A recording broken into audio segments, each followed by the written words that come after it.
Because I think that the topic is quite tricky or subtle just to write about. You can write 10 pages and people won't really know what you're talking about, whereas if you can show them a little bit of a conversation on that issue, very often that will do. And you can say, well, if you just notice we were talking about that point, and did you see how that point was made? Well, that's what I'm trying to get across, and it's done in a half a page rather than 10 pages. So hence the video. And so what I'm hoping in these discussions, which I'm having probably is just to get a sense of your experience of the process and your reactions to what I'm saying, or what I'm saying might be happening. Because this is not an affirming process, this is still a learning process. So if I say, well, I think this is what this means, or this is what this is happening, you may say, yes, good. Or you may say, well, no, actually, this is what I think. Well, that's great. Yeah. You know, so it's about really responding from where you are, not saying, well, yeah, that could be true. Enough said. So this is still a research process, it just keeps going on. So what I've done with our work together, I just picked various things out. That's right, yeah, that's it. So somewhere in there you refer to the creation of a climate of inquiry. And part of my model is that our work together over time has created some sort of space. So when you're thinking about the program materials and you're working on the program stuff and you're working on the learning ones and you're thinking about your work, you start to get in that space, which is called, this is my learning mindset or whatever. And so I've had that sense that there's something like that around. My students have referred to it in different ways. You refer to it as a climate of inquiry, which would be nice. That's what was created. So could you just talk a bit about what you mean by that and what you think has led to it, to it being there, and the effect it's had on you? I think the climate really was the aspect of relationship. I think it was triggered off from the first workshop, and that is from my perspective, your credibility. That I was really motivated to get involved in the study. I didn't want to do it as an academic exercise. I've studied enough in my life that I don't want to be involved in pure academia and reading books and understanding theories and regurgitating theories. So the inquiry bit was really looking into things in more depth. Yeah. Looking into things in more depth that apply to reality of what's going on in the real world. Okay. I was looking for some support in that area and looking for leadership in that area. And fortunately, on the first workshop, you did a slot on the workshop. Yeah. And that resonated with me because it took me back to my own management training days and my own leadership training days, and some of the great facilitators that I've worked with. I mentioned people like Cliff Cole, yeah, that asked very provocative questions and sent you off in areas of research that you probably wouldn't have chosen by yourself. So when I talk about the climate of inquiry, I talk about the atmosphere around my own personal learning. Yeah. You were part of creating that arena.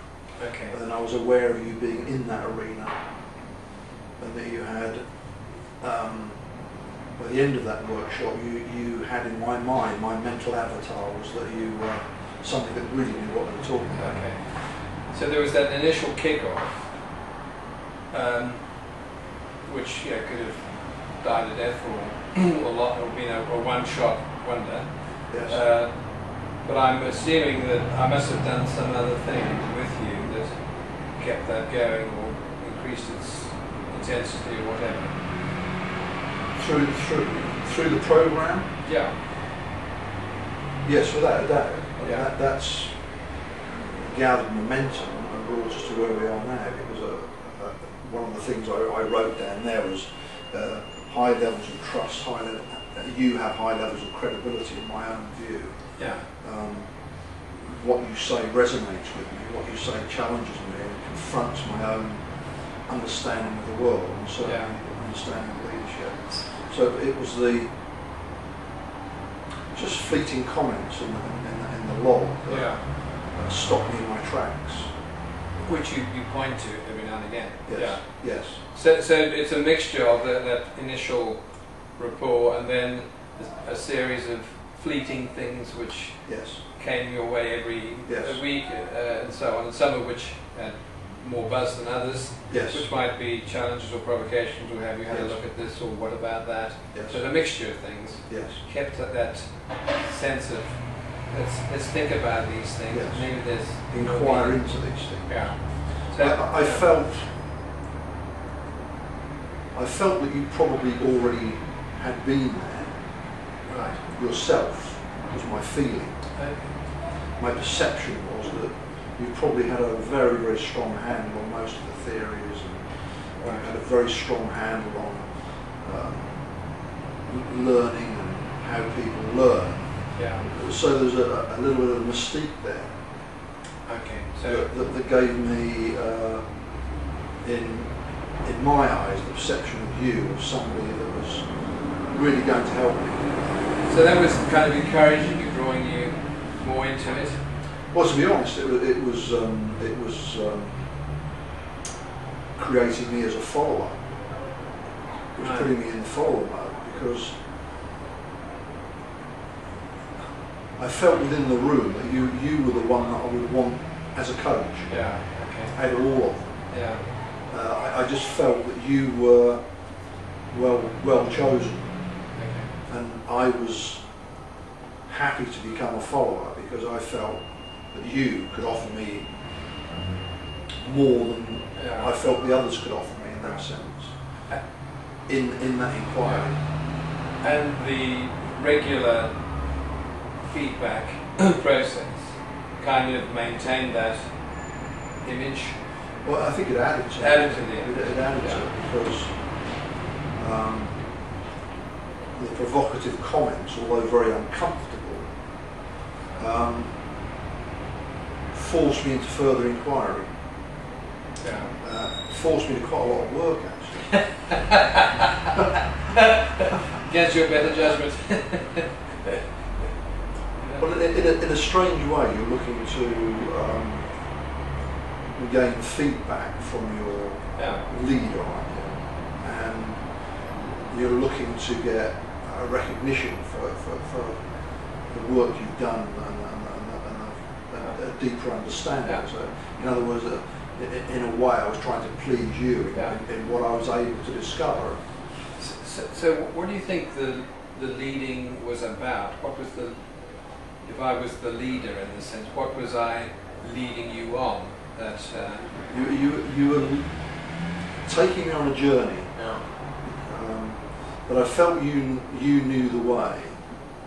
But it wasn't a case of this is the road. A case of these are your choices. Okay. Which road would you like to travel? That's nice. Which path would you like to take? And I felt that you would be there, whichever path I chose. That was a powerful thing. Well, it's interesting because the metaphor I played with, you might have come across one of Milton Erickson's stories. Are you familiar? I think I read the book you recommended. Yeah. So there's one about a horse, a lost horse. Oh yes. So you go find its own way back to the stable. So you just sort of described that. you know where you want to get to. You're not quite sure which road to take at the moment. Yes, I think I know where I want to get to. I think that's the intriguing part, and that's where the curiosity and the inquiry comes from. That's the source of it, because on reading that metaphor of the horse, I thought, yes, I was a great horse rider. Most of my youth was spent on horseback. And I've fallen off many a horse that wanted to get home quickly. Yeah. And yes, the horse knew its way home. But I don't think it's quite like that, because I'm not sure where the home is. No. So it's almost like I'll know it when I get there. I know it when I see it. Yes, but Yes. at the moment I need to just take a next step. Yes. And I felt that inquiry was facilitated by yourself in provocative comments that forced the inquiry, that forced me to, I think I need to do some research here. I think Keith's exposed me here. I'm naked at the moment. I better go and find Just some as well clothes. we're on distance learning. Yes. I think I'm going to find some clothing to put on here. All right. So that I mean, from day one on the learning aspect, just I think you sent me an article by Peter Drucker. Yes, I did. Yeah. About managing I yourself. mean, I taught on learning styles, but Yeah. this opened up a whole new chapter on and changed the way I operate in the classroom. Because where I used to cover coal, Yeah. I'm now at a much deeper level on coal, and it's becoming much more productive in the classroom. Oh, that's good. Yeah. I remember adding to the slides and drawing up the ladder of inference about assumptions we make. Yeah. Sometimes we reflect in the moment rather than reflect after. Yeah. So when you say your lessons have become more productive, how do you judge that? How have you judged that? By the responses from the learners. You're getting more responses, more You're getting energy. more interesting questions being more challenging questions, and more, I see, I understand what you're trying to say. So it's purely through learner feedback, and I think it's when you from experience you can relate to the theory. Yeah. Then you bring, when you relate it to other people, you bring meaning to them as well, because It's not just there's a an theory. enthusiasm in there. Yeah. They can sense that you know, You've experienced it, you experience embody something it. about this. Yes. Yeah. Yeah. It's not just theory anymore. And I'm now making comments such as, these theories are not always able to describe reality, that they give a view on reality, but you're there to challenge that theory. Yeah. Question that. But also there's this, I think there's a difference in energy. Yes. If you're just describing a theory, Yes. there's a certain amount of energy, but if it's coming from Yes. the heart, Yes. it has a much greater effect. Yes. If I'm saying this is what he said, Yeah. I'll tell you what he said. Yeah. But Yeah. I've actually done what he said, and it actually works. The enthusiasm. Straight away, there's this. Yeah. Yeah. And then people are more likely to say, "Oh, right." Yeah, because you're connecting. Yes, you've made it relevant to what they do. Well, it's the word you use earlier. There's a resonance of some kind. Yes. It's not just a. Yes. There's an answer Yes. of some kind. And I think that resonance, a bit like a radio wave, actually, when you get resonant, it peaks, doesn't it? So Yeah. I think the enthusiasm goes up quite dramatically. Almost like a fleeting moment. Yes. Yes. That's it. That's the language. Yes. Yes. So I think it was Yeah. it built from day one, I think. Okay. Well, that's good because that's a nice idea. I'd like to be helping create and sustain the climate. Well, I think what it was, I wrote here, I felt a sense of togetherness. I felt that, a bit like I was talking to you earlier, that you weren't the assessor, the role that I'm used to. So you've shifted I'm from not, that. you're not there just to assess me, and I don't know, not there just to help either, not just there to advise. It was there being on the journey, and I draw a series of hills. Right. Yes. This is what it looks like to me, Yeah. and you're saying, yeah, but come over here and have a look at it from this side. and me thinking, oh my God. Another. I thought I saw it as one mountain, it's now a mountain range. Just goes on.